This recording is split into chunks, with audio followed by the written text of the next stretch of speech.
How does inflation affect the coin market? Hey guys, it's Ben the Coin Geek at Old Pueblo Coin, and I've been thinking lately about this concept of inflation and what it does to the coin market and how it affects it in the long term. And a lot of people have been talking lately about inflation, and everyone's got an idea and an opinion about it.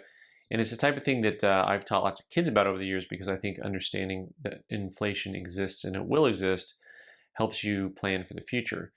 The terminology that I use when I describe inflation to a second grader is that inflation is your money becoming worth less over time.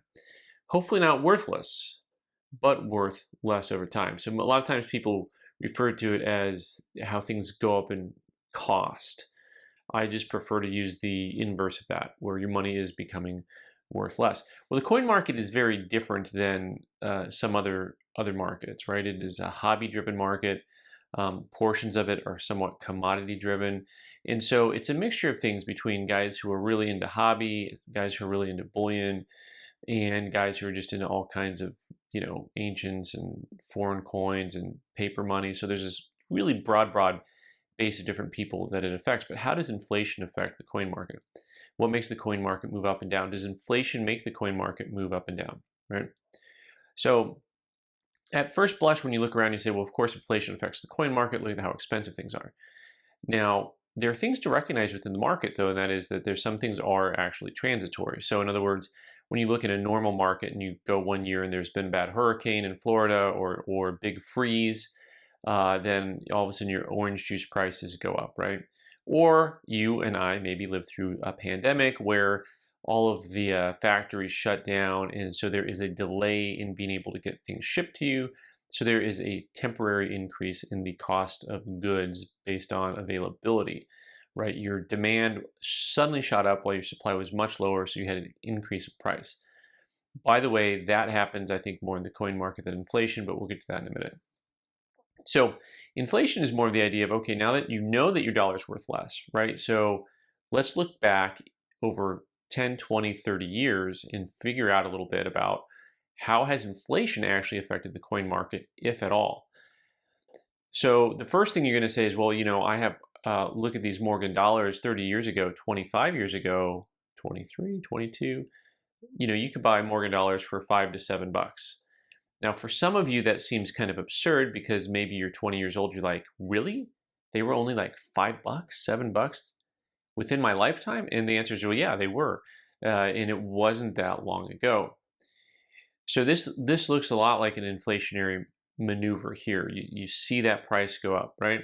Same thing with your old Mercury dimes, which used to be a quarter each, but they're now $1.50 each, right? So they've gone up in price over time, or has your dollar gone down? Well, let's compare that to something else entirely different. How about something else with a very large production rate? So these Mercury dimes and Morgan dollars, you got hundreds of millions of these coins made, right? So what about Buffalo nickels? What about Indian head pennies? In a quarter of a century, the Indian head penny market on just average circulated coins is almost identical to what it was. I mean, you can buy circ common date pennies, Indian head pennies, for 50 cents to a couple bucks. And that's the same thing it was 25 years ago. It's almost identical. So is inflation moving the market or not? What's going up, what's going down? So the reason I bring these two things up is because I think that what you're actually seeing is that the movement on things like Morgan dollars, Peace dollars, Mercury dimes, things like that is a lot more related to the commodity side of the market. In other words, those are silver. If those coins were not silver, what would their value be today? Now, it's really hard to wrap your mind around it if you're a Morgan dollar collector for me to say, if an 81S Morgan dollar was made of copper nickel, maybe today it's still just a $10 item, $5 item, right? How do you wrap your brain around that? Because we're so used to seeing these prices that we're at in the moment, right? In the moment. So you've got to look back historically and see. Now, the crazy thing is, the thing about this, inflation has actually made some things cost less. And what I mean by that is, if you look again at our example of these Indian head pennies that are now just $1, 50 cents, $2, Well, at today's wages or today's income or the value of today's dollar, that is way less than 25 years ago. And here in Arizona, over the last 25 years, the minimum wage has basically tripled, right? From the time I started working to now, you had working for $4 an hour to like 12, right? So if you think that there's some kind of correlation at all with the value of just that's a basic entry level job, I understand that. So, but still, when I was working for $4 an hour and it cost me $1 to get my when it cost me $1 to get my Indian head pennies that I was putting into my album, that's different than if someone's making $12 an hour and now you can go ahead and buy this. Now, something else that plays into the marketplace that is something that people talk about a lot with inflation is technology.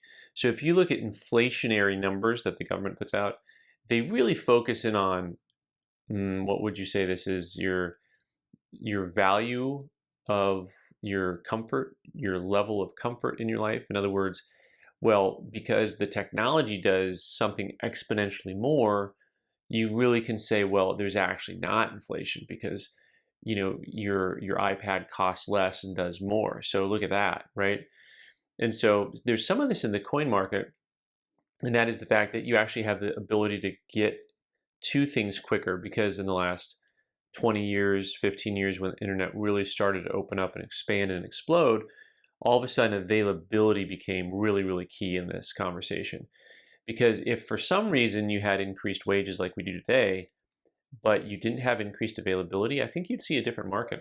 So if it weren't for the fact that you have the internet and eBay, I think you would see an increase in price in things like Indian head pennies because it's harder for them to get around and move around if you were limited to only going to physical coin shops or doing the old school mail order. That really had this effect.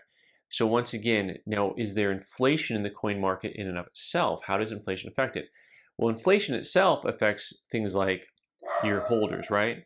So if you've got your different archival holders and things like that, those are the things that are going to be really affected by your inflation, where your old holders used to cost you a nickel and then all of a sudden they're a dime, then they're a quarter.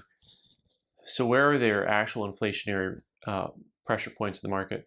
It almost always has to do with the areas where inflation really hits us, which is products, goods, durables, gas, transportation, right? So shipping, like everyone's doing internet business, but the reality is that the shipping costs just keep going up, which everybody pays for, right? That's a real inflationary thing where you used to be able to send a package for a quarter and now all of a sudden it's $5. That's inflation at work in the marketplace. That affects us, but it doesn't necessarily mean that the coins are being affected by inflation. And actually, when you look at the market areas that things have really gone up in value, they haven't gone up because necessarily of inflation. That has more to do with your rarity and market demand. So you're looking at coins that went from $1 million and now they're 5 or 10. That's not as inflationary as it is just the collector market is much, much higher on that, right? So your supplies, your durable goods, your shipping, all of that stuff really affects the marketplace. Also, of course, the overhead, so stuff like the cost of buildings, cost of employment, all of that type of stuff really affects the marketplace in general because guys, if they want to pay for their expenses, they got to pay for their travel, they've got to pay for this, that, and the other. That's the inflationary pressure that you and I see in the coin market. So that can affect sometimes your buy-sell spreads. But once again, technology has kind of balanced some of that out because now it's easier and easier for someone to really track their inventory or their sales or turn things into more of an automated mode. It gets us back to the question of the commodity of coins, right? Is the internet and the modern technology going to make it just a commodity and you can just like pinpoint on a graph how the inflation is and all these things? And of course, none of that really matters because at the end of the day, we're having fun talking about inflation, and what matters is that you're buying the coins that you want. So my opinion is that I don't think that inflation actually really has a direct effect on the value of coins. Some of the tangential items like shipping and cost of labor and stuff will affect the marketplace. But the actual value of coins, if it weren't for the commodity aspect of the silver and gold items, what would these things really be worth today as a collectible based on their population and their availability? All right, that's it. I don't think that inflation really has a direct effect on the coin market. What do you guys think?